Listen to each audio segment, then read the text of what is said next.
واخيرا المارد الاحمر يفك نحس فريق وادي دجلة وينتزع منه ال3 بونت بكل اقتدار علشان نخرج قبل توقف الدوري بالعلامة الكاملة من ال3 مباريات اللي لعبناها ب9 بونت، ولسه مشوار الدوري طويل. كابتن حسام البدري بدأ اللقاء بتشكيلة ايه؟ ايوه برافو عليكم، 4-2-3-1. في حراسة المرمى شريف اكرامي، احمد فتحي باك يمين، سعد سمير ومحمد نجيب قلبين دفاع، علي معلول باك شمال. قدامهم 2 هاف ديفندر، حسام غالي وحسام عاشور. قدامهم عبد الله السعيد، على يمينه مستقبل الاهلي كريم ندفد، وعلى شماله العائد من بعيد مؤمن زكريا، تحت مهاجم وحيد جون انطوي. اتكلمنا في تحليل اول ماتشين للاهلي ضد الاسماعيلي والمقاولين على حته الاستحواذ الكبير اللي بيعمله النادي الاهلي ضد اي خصم، بعيدا عن ان الاستحواذ ده بيكون سلبي او ايجابي، بس الاستحواذ ده مهم جدا. والنهارده الاسلوب مختلفش كتير ولكنه اتطور. كابتن حسام البدري مزج ما بين مميزات ماتش الاسماعيلي ومميزات ماتش المقاولين.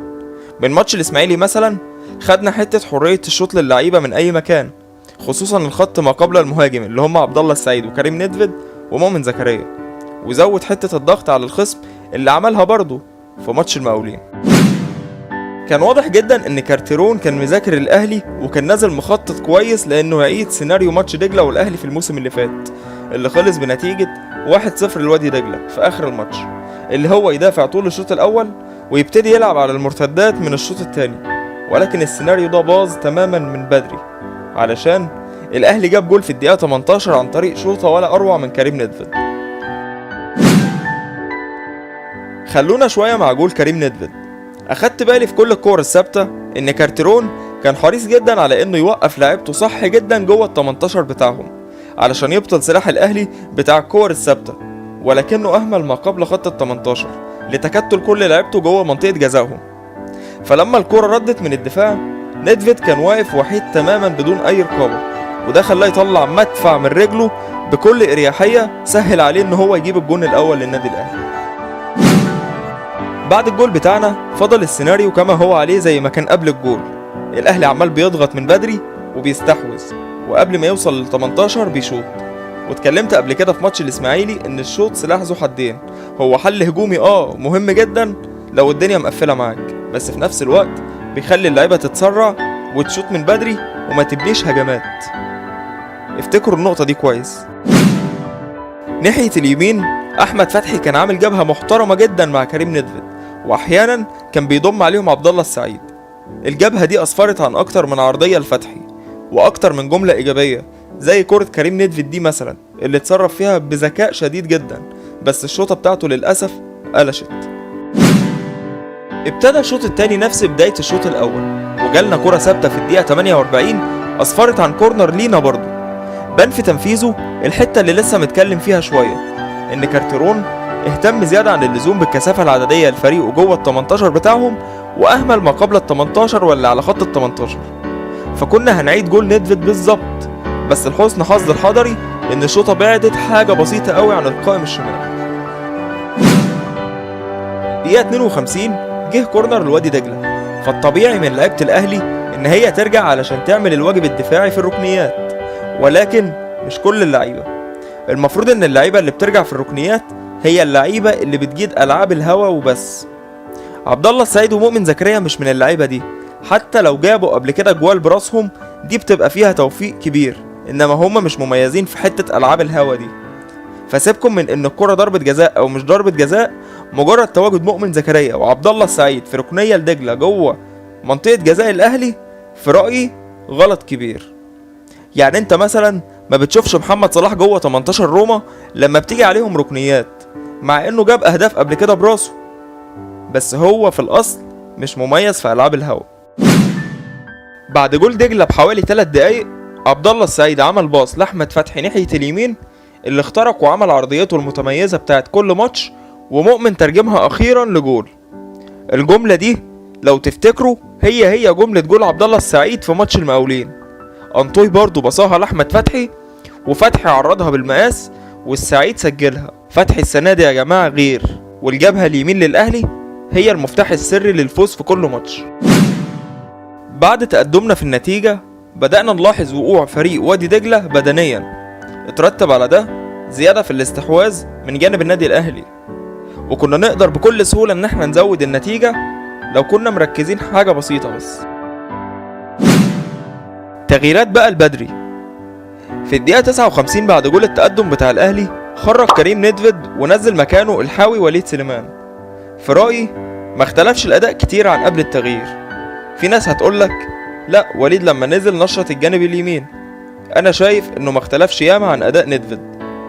وفي الدقيقة 79 خرج جون أنطوي ونزل جونيور أجاي في مركز المهاجم الصريح وفي الظهور الأول ليه.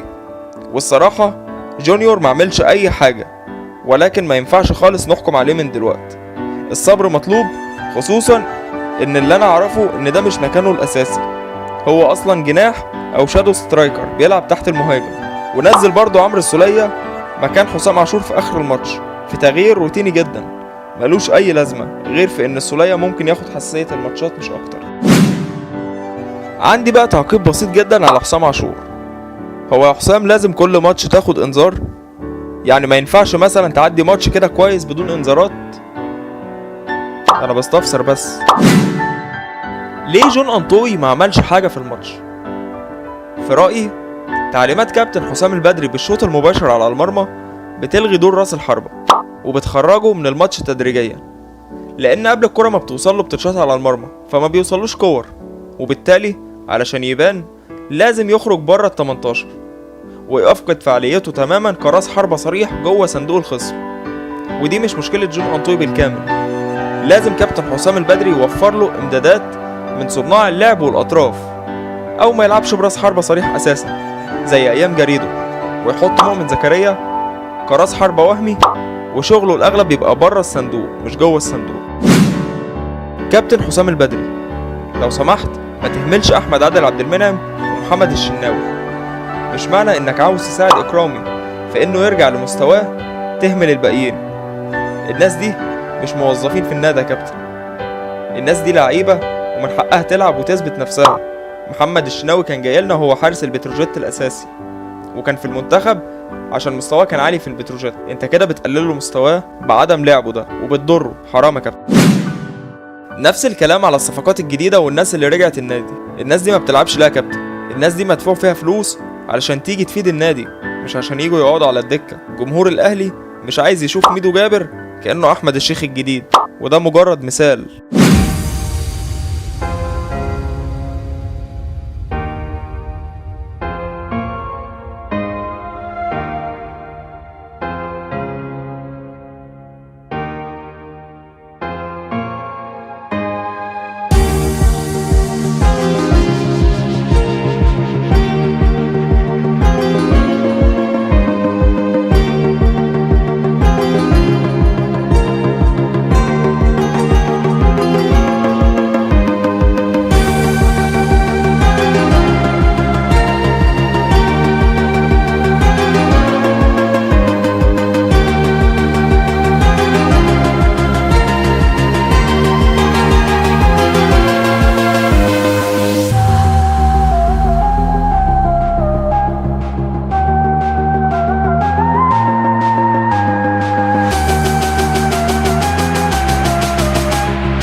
ألف شكر على حسن المتابعة، ويا رب دايما أكون عند حسن ظنكم. وآسف جدا للناس اللي تعليقاتها ما طلعتش في الفيديو، بس أكيد أنا رديت عليهم في الكومنتات تحت.